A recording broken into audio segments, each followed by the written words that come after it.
Now, so far we've talked about singly linked lists, but there's a slight variation called doubly linked lists, which can also be useful. The main difference, as the name implies, is that we have two pointers. We have double pointers. We have one pointer for the next node, the same for singly linked lists, but we also have a previous pointer, which is going to point at the previous node in the linked list. So with three nodes, 1, 2, and 3, the next pointers are going to be connected to the next node in the linked list. The previous pointers are going to be connected to the previous node in the linked list. Now the first node does not have any previous pointers, so it's going to be set to null, we can assume, the same way how the last node has a next pointer set to null. That's how we know we get to the end of the list, and this is how we know we've gotten to the beginning of the list. Now just like with singly linked lists,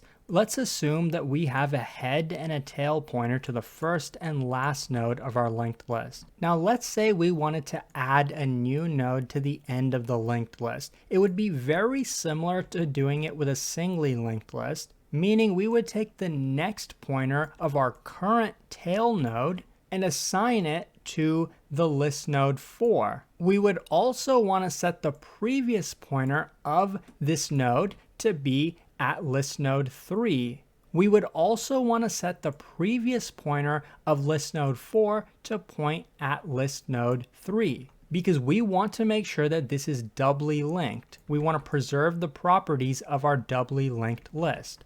And then we would take our tail and shift it to the new node that we just inserted. This is how the code for that operation would look like. We would first say tail.next is equal to the new node that we're inserting. We're connecting the pointers, we're adding that node to our list. We're also connecting the previous pointer of that new node. The previous pointer should be set to the current tail. Remember, our tail pointer was originally pointing at node 3, so that's what our previous pointer is going to be set to. But finally, in the end, we take our tail pointer and set it to the next node, which is going to be list node 4 from the assignment we did right here. The one thing to note is the order that we do these operations in is very important. We have to do this operation before we update the tail pointer. So now let's look at removing a node. Let's remove the last node from our list, and it's a little bit easier with a doubly linked list because we're allowed to look backwards. Assuming we only have a pointer to the tail, that's actually all we need. We don't need a pointer to the previous node because from our tail, we can follow the previous pointer and it's going to take us to the previous node.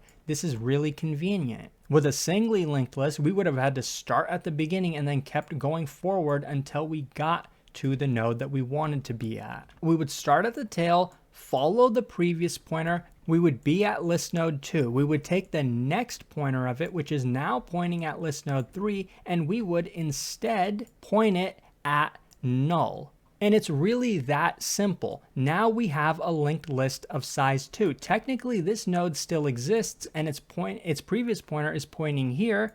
But if we take our tail pointer and set it now to be here, as far as we're concerned, this node doesn't exist anymore. Technically it does, but we have no references to it, so we're never going to see it ever again. And depending on the language you're using, garbage collection might delete this automatically for us. And the code for that operation would look something like this, where we create a variable called node2 and we assign it to tail.previous, which is going to be here. We didn't originally have a pointer to this node, so we created one by taking tail and getting the previous pointer. Now we're taking the next pointer of this node and setting it to be null. It used to point at node 3, now it's not pointing at anything. That means that this is the new end of our linked list. So we should take the tail pointer and set it to node 2 as well. At this point, we have a doubly linked list of 2 nodes left. By the way, we did a few operations, but we didn't have to loop through the entire linked list. Regardless of the size of the linked list, this delete last operation is always going to be the same. It's going to be a constant time operation. So with doubly linked lists, we can insert a value at the end and we can remove a value at the end. So we can do both of those in constant time.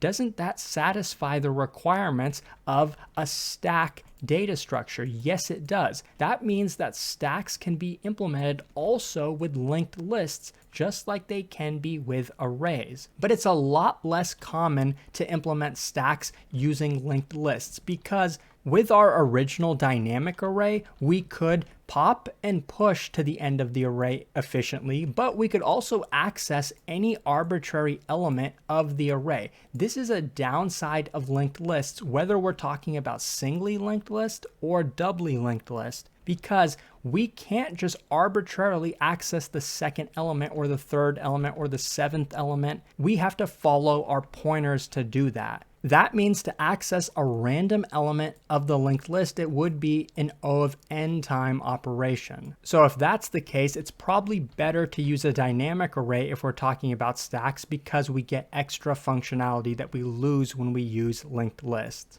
So let's wrap up by reviewing the time complexity of linked lists and compare that to arrays. So remember, accessing the ith element of an array, accessing any element at any arbitrary index is a constant time operation with arrays. Inserting or removing at the end is also efficient. We can push and pop efficiently, but inserting into the middle or removing from the middle is going to be a linear time operation because we might have to shift all of the elements over in either direction. Now with a linked list that looks something like this, accessing any element in the linked list is not necessarily going to be efficient. I mean, of course, if we already have a pointer to this node, for example, it will be a constant time operation, but that's not always going to be the case. If we had a really big linked list and we wanted to access any element in the linked list, in the worst case, we would have to start at the beginning of the list and then keep